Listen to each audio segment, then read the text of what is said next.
ஸ்தோத்திரம். கர்த்தர் உங்களை ஆசீர்வதிப்பாராக.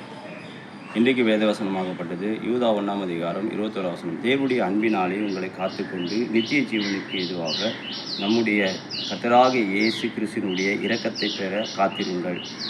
இன்றைக்கு தேவன் தாமே நமக்கு தருகிற வசனத்தின்படியே நாம் கர்த்தரிடத்தில் காத்திருந்து அவர் வரும் வரைக்கும் நித்திய ஜீவனை அடையிறதுக்கு அவரால் நமக்கு கிடைக்கப்படுற எல்லா நன்மைக்காகவும் பொறுமையாய் காத்திருக்கிறவர் ஒரு நாளும் வெட்கப்பட்டு போவதில்லை. கர்த்தருக்காய் காத்திருங்க, மனுஷனுக்காக அல்ல.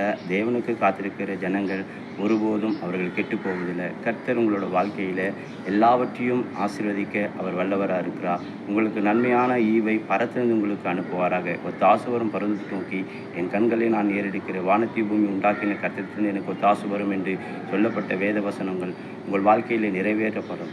ஆண்டவராக இயேசு தாமே அவர் வரும்போது உங்கள் அனைவரையும் கொண்டு போவாராக. நீங்கள் அவர் மேல் நம்பிக்கையாக இருங்க, இயேசு மேல் விசுவாசமாக இருங்க, இயேசுவே நினைத்து கொண்டிருங்க. கர்த்தர் தாமே உங்களை ஆசீர்வதிப்பாராக. இயேசு நாமத்தில் ஒப்புக்கொடுக்கிறோம் நல்ல பிதாவே. ஆமென்.